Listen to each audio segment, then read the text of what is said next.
Se você é alguém que gosta da história romana, ou especialmente da história romana oriental, mas também tem interesse em dados e números, então você, como eu, ficará fascinado com a possibilidade de olhar para certos números do Império Romano Oriental.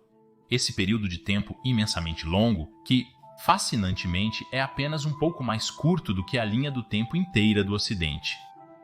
No vídeo anterior você assistiu gráficos e estatísticas sobre o Império Romano do Ocidente.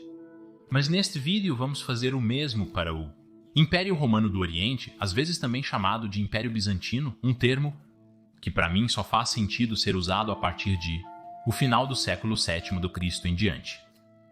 Então, vamos dar uma olhada em algumas estatísticas e fatos interessantes sobre os impressionantes 1123 do Império Romano do Oriente, desde a inauguração de Constantinopla em 330 d.C. até sua queda em 1453 d.C. Vamos olhar alguns gráficos do Império Bizantino.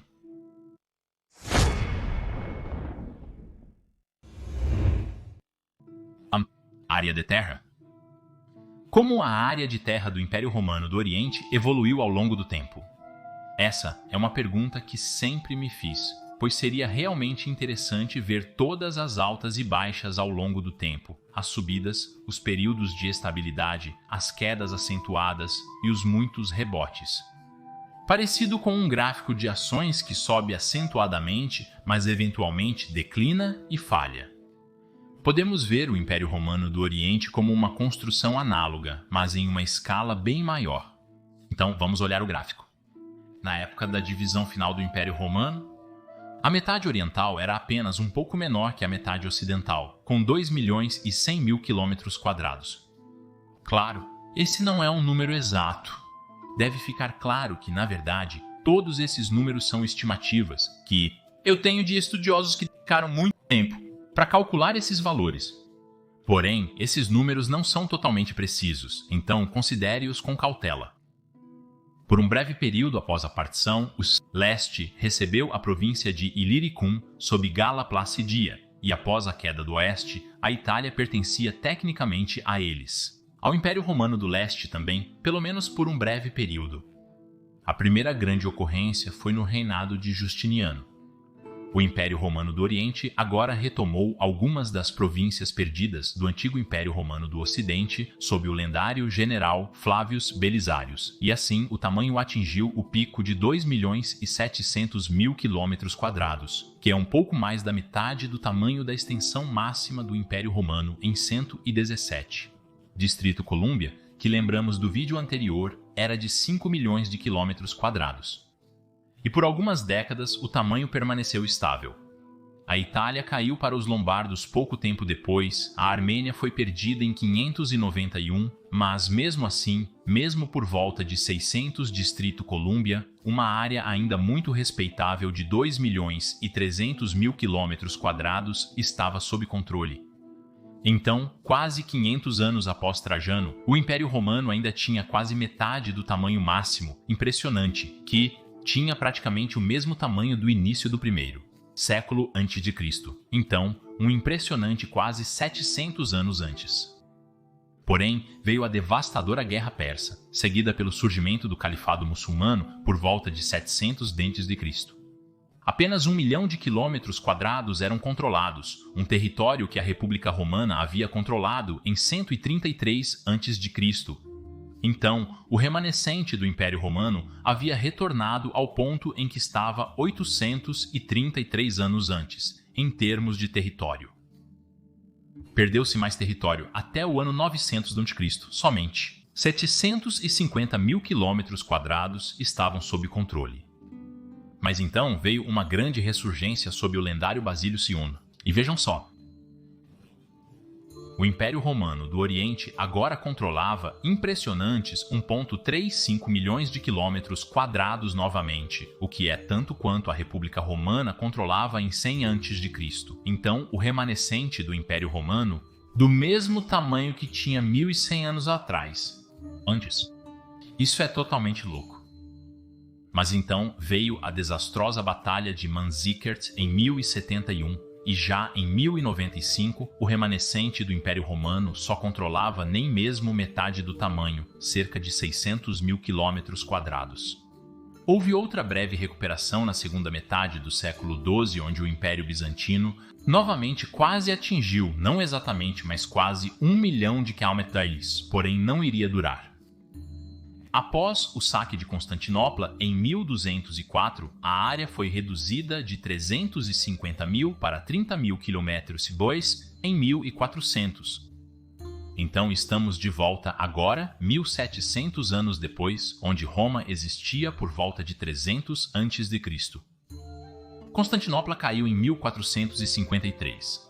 E o último remanescente, Vonisa, caiu em 1479 d.C., um total de 2.232 anos após a fundação de Roma e 1.149 anos após a cerimônia de abertura de Constantinopla em 330 d.C. Roma retornou ao ponto inicial, seu tamanho reduzido a zero, exatamente onde começou, iniciado há mais de 2 milênios. E se você é 2. Tamanho do exército. Assim, com a queda do Ocidente, o Oriente herdou aproximadamente metade do exército romano, cerca de 250 mil soldados em 476 d.C., e tem sido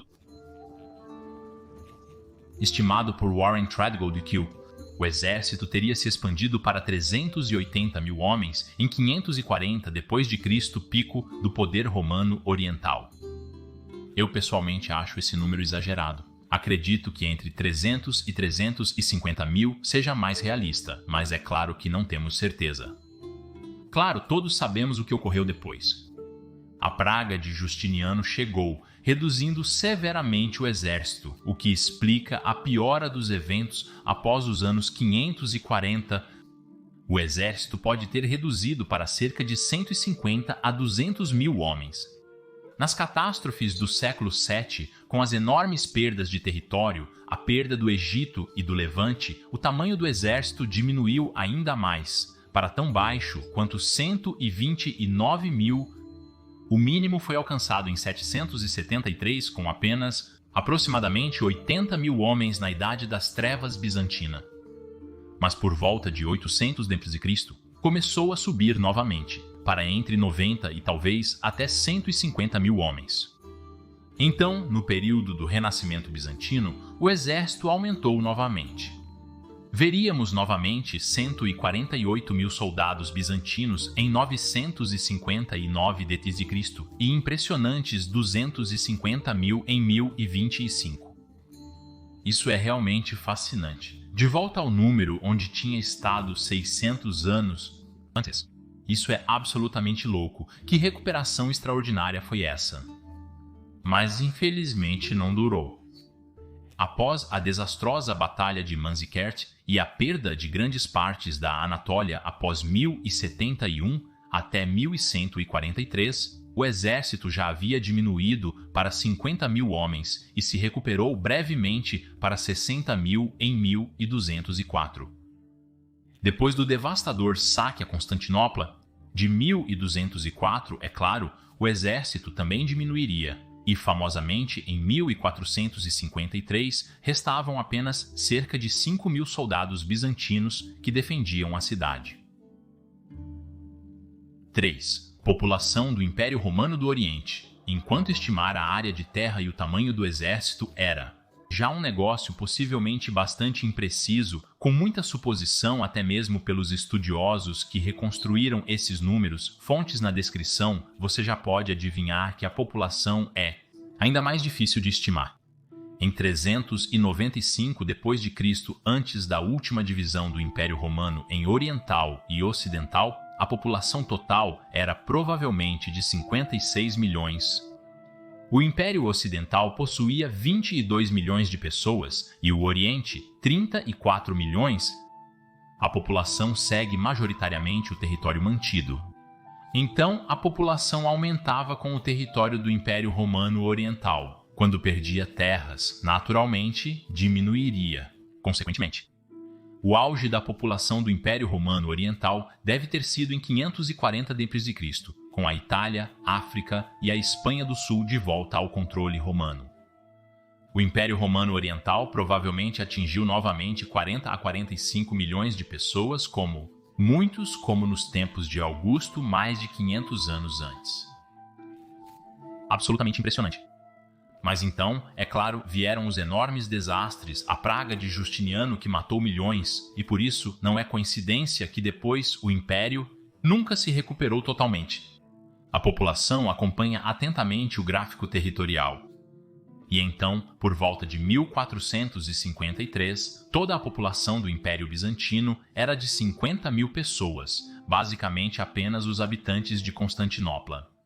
Naquela época, o Império Bizantino era basicamente só aquela cidade.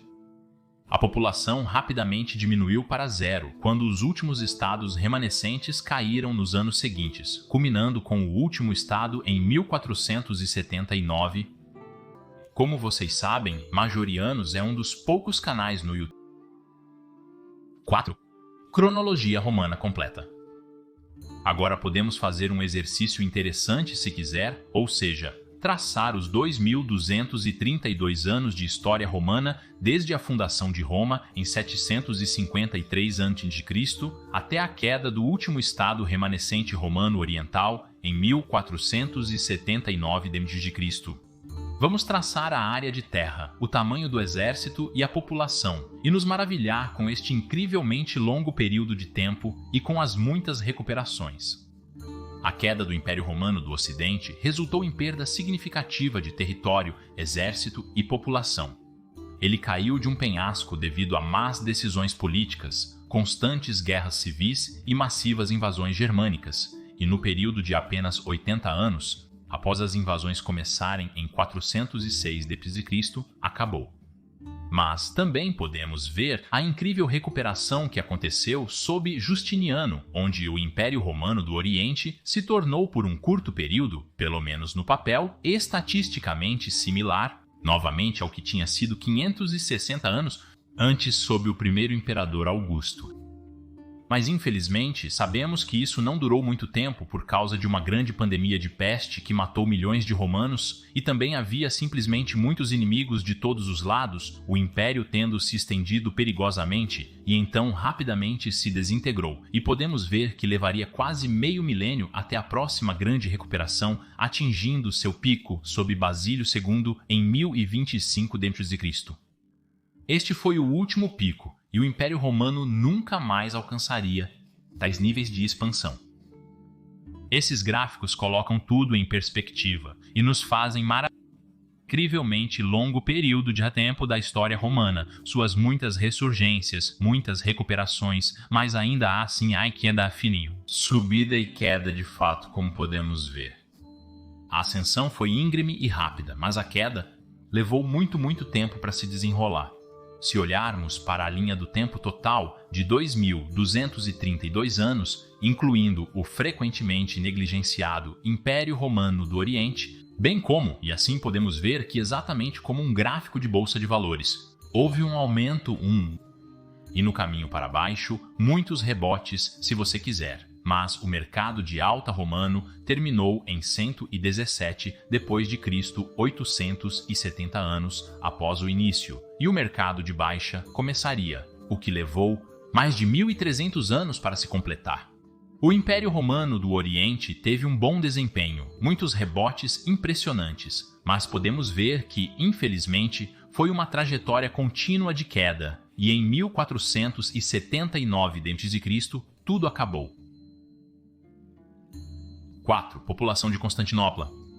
Portanto, quando Constantinopla era ainda Bizâncio, abrigava aproximadamente 30 mil habitantes.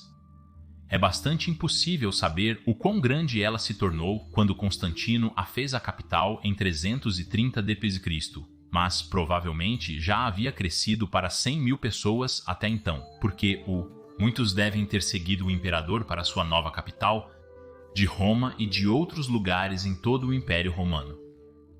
Por volta de 400 d.C., Constantinopla já havia crescido para impressionantes 300 mil pessoas, e Cyril Mango estimou que no tempo de Justiniano a cidade provavelmente havia alcançado 5 centenas de milhares de habitantes. A população sofreu uma queda massiva devido à praga de Justiniano, mas se recuperou nas décadas seguintes. Mas então veio o cerco avaro-persa de 626 e então a perda do celeiro do Egito. Semelhante ao declínio da população de Roma com a perda da África cerca de 200 anos, anteriormente, a perda do Egito resultou no fim dos navios de grãos para Constantinopla, causando uma grande diminuição da população da cidade. Nos próximos anos sombrios bizantinos, idades em 717 d.C., a cidade tinha apenas uma população possivelmente tão baixa quanto 100 mil. Mas à medida que o império começou a ressurgir, a população de Constantinopla também se recuperou. E, incrivelmente, no 9º e 10º século, esta nova Roma até superou a antiga pico sob Justiniano, totalizando possivelmente até 1 milhão de habitantes, provavelmente cerca de 700 mil, mas com limite superior. O número então diminuiria novamente, mas se manteria bastante elevado, em torno de 400 mil a 500 mil, até o ano de 1204. Então, é claro, após aquele desastroso saque da Quarta Cruzada, a população começou a declinar. Nunca se recuperou disso.